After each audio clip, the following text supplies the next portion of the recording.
In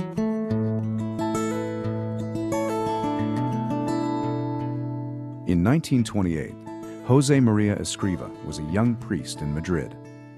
While making a retreat, he saw that God was asking him to start a new Catholic institution, Opus Dei, which would spread the message that all persons can find God in their ordinary activities. He set to work, but the social and political situation was hardly favorable. During the 1930s, Spain suffered a great deal of ideological conflict and turmoil. Communists, fascists, socialists, anarchists, conservatives all fought with each other. In many ways, this mirrored the ideological conflicts in Europe, but in Spain, it took on a religious hue. Many of these groups saw the Catholic Church as a major obstacle to their plans for social and economic revolution, and therefore there was a great deal of anti-clerical violence. Growth was difficult and slow. By 1936, Opus Dei still had less than 20 members and only one small university residence in Madrid. And while Father Josemaria was planning to expand to Valencia and Paris, the situation in Spain became dire.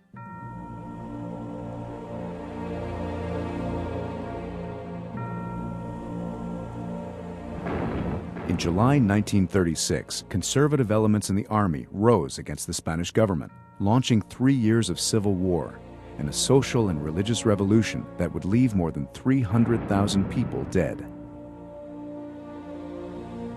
The military coup failed in Madrid and in most other large cities, but revolutionary violence broke out throughout the country.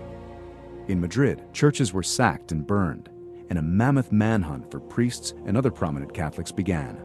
More than 7,000 priests and nuns would be assassinated.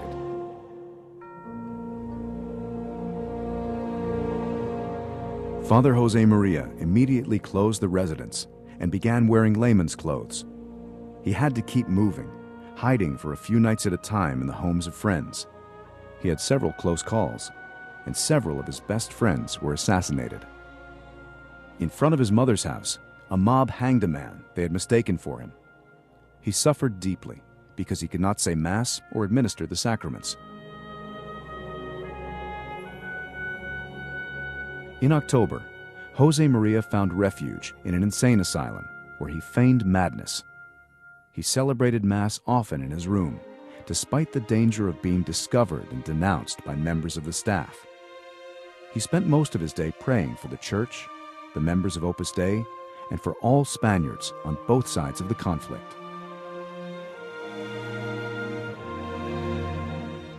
When the asylum was no longer safe, Josemaria found protection in the consulate of Honduras.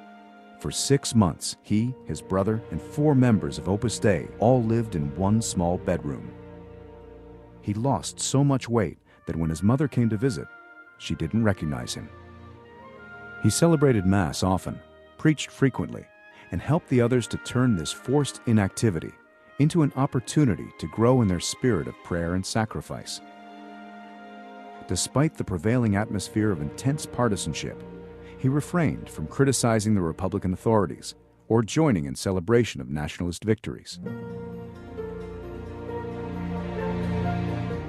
More than a year into the war, with no end in sight, unable to preach or say Mass openly or pursue the development of Opus Dei, Father Josemaria made a difficult decision: to try to escape from the Republican zone, cross the Pyrenees Mountains into southern France, and re-enter Spain in the nationalist zone, where he could act publicly as a priest. Using false identification papers, he made his way from Madrid to Barcelona, where he and 7 companions joined a group of refugees, guided by smugglers. The entire enterprise was extraordinarily dangerous. In Barcelona, militia groups constantly checked ID papers, and in the mountains, border guards had orders to shoot on sight anyone trying to cross the border. Once he got to the mountains, St. Josemaria was racked with doubt about whether he should continue on or return to Madrid to share the fate of his family and the members of Opus Dei he had left behind there. In the midst of that doubt, he asked the Blessed Virgin for a sign about what he should do, and he was given it in the form of a gilded wooden rose. With that, he decided to go forward. Nearly starved and weakened by months of inactivity, He barely survived the series of harrowing night marches through the mountains in the winter cold. Father Josemaria spent the remaining months of the war in the city of Burgos. He began re-establishing contact with people he had known in Madrid. He preached frequently, gave spiritual guidance to many people who visited him, and traveled widely to see those who could not come to him. During these months, he also wrote The Way, a collection of spiritual maxims that would become an international bestseller.